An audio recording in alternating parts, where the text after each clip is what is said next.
तो first side में यार कंप्लीट जो भी आपका चीज़ें था रिवीजन आपको मैंने करवा दिया बहुत अच्छे से यार। ये सारे पॉइंट को अच्छे से कवर करके जाओ, अच्छे से बुक खोल के यही सारा चीज़ को रिवाइज करो। Hello friends, welcome back to my channel. बहुत बहुत स्वागत है आपको चैनल में यशीश बैनर्जी। आज की इस वीडियो के अंदर मैं आपके साथ में बात करने वाला आपका क्लास 12 ऑर्गेनिक केमिस्ट्री का जो लास्ट चैप्टर है, केमिस्ट्री इन एवरीडे लाइफ, उसका ये एक वन शॉट लेक्चर है। ये एपिसोड अगर आपको पसंद है 10 मिनट के अंदर में कंप्लीट क्विक रिवीजन होने वाला है। आप किसी भी एग्जाम का तैयारी कर रहे हो, जेई हो जाए, नीट हो जाए, क्लास 12 का बोर्ड एग्जामिनेशन हो जाए, डेफिनेटली आपको काफी ज्यादा मदद मिलेगा इस एपिसोड से। डेफिनेटली अगर आपको एपिसोड पसंद है, वीडियो को लाइक करके कमेंट करके अपने तमाम फ्रेंड्स के साथ में शेयर कर देना अक्रॉस इंडिया, ताकि वो भी इस चैनल का मजा उठा सके। तब तक के लिए आज की वीडियो में हम लोग आगे बढ़ते हैं। उम्मीद करते हैं कि आपको वीडियो पसंद आएगी। तो यार जैसे कि आप देख सकते हो, chemistry in everyday life class 12 का पूरा नोट जो है एक पेज के अंदर में लेकर के आ चुका हूँ। सारा का सारा कंसेप्ट का क्विक रिवीजन अपन इस वीडियो के अंदर में करने वाले हैं। सबसे पहले यार टाइम ना वेस्ट करके आगे बढ़ना चाहूँगा। आगे बढ़ने से पहले एक चीज़ बताना चाहूँगा कि this is one of my favourite chapter, not only because कि ये सबसे ज़्यादा ईजी है। ईजी तो है ही, वो तो एक रीज़न है ही। दूसरा रीज़न ये है कि मैं यही सारा चीज़ जो है कॉलेज में पढ़ाई कर रहा हूँ, ठीक है ना। मैं फार्मेसी लेकर के पढ़ाई कर रहा हूँ, क्लिनिकल रिसर्च। इसके अंदर में सारा का सारा चीज़ हमारे फार्माकोलॉजी के अंदर में ड्रग रिलेटेड ही पढ़ाई किया जाता है, ठीक है ना। कैसे ये ड्रग बनता है, कैसे उसका जो भी इफेक्ट होता है, फार्माकोकाइनेटिक्स, फार्माको डायनामिक्स, ये सारा चीज़ अपन पढ़ते हैं। आपको इजीली जो है मैं इसको समझाने की कोशिश करूंगा, जिससे आपको रट्टा ना मारना पड़े, आपको ओवरऑल चीज़ें जो है दिमाग में रह जाए, ठीक है। सबसे पहले देखो यार, सबसे पहले अपन ड्रग क्लासिफिकेशन के बारे में बात करते हैं। एंटासिड होता है, एंटीहिस्टामाइन होता है, बहुत सारा ड्रग्स होता है। जैसे कि एंटासिड के अंदर में आपके पास बेसिकली ये क्यों यूज़ होता है, ये यूज़ होता है आपके पास जब स्टोमैक के अंदर में आपको बेसिकली HCl का प्रोडक्शन बहुत ज़्यादा बढ़ जाता है। आपके पेट के अंदर में जब एसिड का प्रोडक्शन बहुत ज़्यादा बढ़ जाता है, तब ये यूज़ होता है एंटासिड। 1970 से पहले यार सोडियम बाइकार्बोनेट, मैग्नीशियम हाइड्रोक्साइड, ये सारा चीज़ बहुत ज़्यादा फेमस था। उसके बाद में आपका ज़ेंटैक वगैरह आ गया, जिसको आप रेनिटीडाइन भी बोलते हो, ओमिप्राजोल वगैरह भी आ गया है। आज की डेट में ये सब चीज़ बहुत ज़्यादा यूज़ होता है, ठीक है ना। अगर अपन बात करें कि एंटीहिस्टामाइन जो है वो क्या होता है, हमारे पास में यूज़ होता है आपका फीवर और पेन, ये सब चीज़ों के लिए। और आपका टर्फिनाडाइन आपका एक एग्जाम्पल है, ब्रोमोफेनिरामाइन आपका एग्जाम्पल है, क्लोरोफेनिरामाइन आपका एग्जाम्पल है। एंटीहिस्टामाइन का एग्जाम्पल्स अच्छे से देख लेना। न्यूरोलॉजिकली एक्ट करता है ऐसे ड्रग के बारे में अगर मैं बात करूँ, जैसे कि आपका सबसे पहला होता है ट्रैंक्विलाइजर्स और आपका होता है एनाल्जेसिक्स, ठीक है। ट्रैंक्विलाइजर्स आपका क्या होता है, it is used in treating the mental stress and disorders, ठीक है। एग्जाम्पल होता है वैलियम, सेरोटोनिन, बहुत ज़्यादा इंपॉर्टेंट है। एनाल्जेसिक्स हमारे पास में वही पे क्या होता है, इट रिड्यूस और cure the pain without unconsciousness, paralysis, mental confusion, ये सब के बिना जो है हमारे पास में पेन को क्योर कर देता है, ठीक है। एनाल्जेसिक्स के हमारे पास में दो टाइप्स होते हैं, एक होता है आपका नार्कोटिक, एक होता है आपका नॉन नार्कोटिक।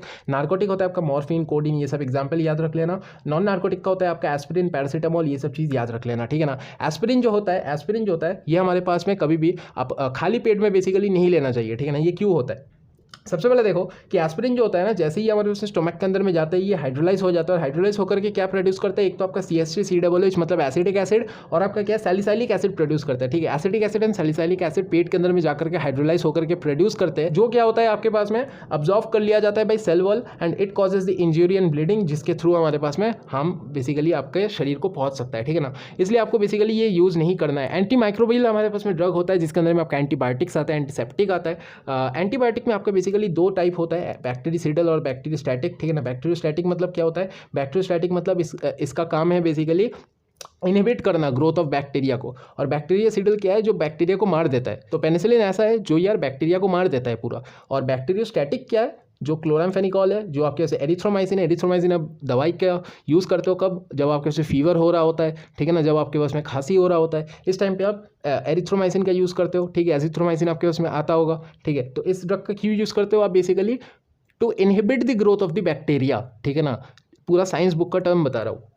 अगर मैं बात करूं एंटीसेप्टिक के बारे में, अगर मैं बात करूं, आपका डेटॉल बहुत ज़्यादा फेमस है, बोर्ड एग्जाम में क्वेश्चन आता है, जेई नीट में क्वेश्चन आया हुआ है। डेटॉल आपका क्या होता है, मिक्सचर ऑफ द क्लोरोजाइलेनॉल और आपका टर्पिनियोल, ठीक है ना। ये दोनों चीज़ का मिक्सचर हो रहा होता है। टिंक्चर ऑफ आयोडीन पूछा जाता है, 2-3% आयोडीन का सोल्यूशन होता है इन अल्कोहल वाटर मिक्सचर, ये हमारे पास में टिंक्चर ऑफ आयोडीन हो रहा होता है। तो फर्स्ट साइड में यार कंप्लीट जो भी आपका चीज़ें था रिविजन आपको मैंने करवा दिया बहुत अच्छे से यार। ये सारे पॉइंट को अच्छे से कवर करके जाओ, अच्छे से बुक खोल के यही सारा चीज़ को रिवाइज करो। आपका इन्हीं में से जो है मेनली क्वेश्चन जो है आ रहा होता है आपका जेई नीट बोर्ड्स किसी भी एग्जाम में, ठीक है ना। आर्टिफिशियल स्वीटनर क्या होता है, एस्पर्टेम, सुक्रालोज, एलिटेम, एग्जांपल्स पूछा जाता है, देख लेना। फूड प्रिजर्वेटिव क्या होता है आपका, सोडियम बेंजोएट होता है, ठीक है। सोडियम बेंजोएट जो है soft drinks and acidic foods में यूज़ किया जाता है। इपॉक्साइड्स होता है नट्स एंड ड्राई फ्रूट्स में यूज़ किया जाता है। मेनली दो इंपॉर्टेंट है, ये दो लिखा हो, बाकी यार आप बुक खोल के देखो, आपके बहुत सारा फूड प्रिजर्वेटिव के बारे में आपका लिखा हुआ होगा। एंटीऑक्सीडेंट के बारे में बात करूँ, BHT, BHA, एस्कॉर्बिक एसिड, ये सारा नाम आप याद रख लेना।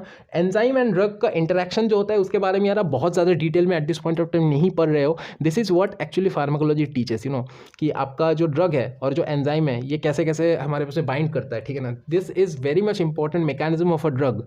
हमारे पास में कोई भी ड्रग है ना, जैसे आपका पैरासीटामोल है, ठीक है, तो पैरासीटामोल का बेसिकली जो है मैकेनिज्म ऑफ एक्शन है ना, वो ऐसे होता है। वो कैसे होता है वो अपन पढ़ रहे होते हैं। तो यहाँ पे क्या हो रहा होता है बेसिकली, आपका जो एंजाइम है ना, एंजाइम के साथ में बेसिकली सबस्ट्रेट जुड़ रहा होता है, ठीक है ना। तो जो सबस्ट्रेट है उसी के तरीके का दिखने का एक ड्रग है, ठीक है। वो ड्रग हमारे पास में जो सबस्ट्रेट की जगह पे एंजाइम का जो एलोस्टेरिक साइट है वहाँ पे जाकर के बाइंड कर रहा होता है। This is the shortest form जो मैंने आपको समझा दिया ड्रग आपका एंजाइम इंटरेक्शन थ्योरी का। इसके अलावा बहुत सारा चीज़ हो रहा होता है, बहुत डीप अब मत देखो, इसके थ्रू बहुत ज़्यादा क्वेश्चंस नहीं आता, फिर भी आपको ओवरऑल एक माइंडसेट देने के लिए मैंने बता दिया। Soaps can be used in acidic medium, क्यों? क्योंकि यार जब भी आप एसिडिक मीडियम में सोप को रखोगे ना, तो H+ आयंस के प्रेजेंस में क्या होता है, सोप जो होता है आपका फैटी एसिड को प्रेसिपिटेट करता है, और जो फैटी एसिड होता है प्रेसिपिटेट वाला, वो क्या होता है हमारे पास में सोप का जो क्लींजिंग कैपेसिटी है, जो साफ करने वाला क्षमता है, उसके डिक्रीज कर देता है। इसके वजह से यार सोप जो है हमारे पास में it can't be used in acidic medium, ठीक है ना। बाकी यार आपके ये रिएक्शन है देख लेना, बोर्ड एग्जामिनेशन में क्वेश्चन आया तो अच्छे से ये रिएक्शन लिख देना, ठीक है ना।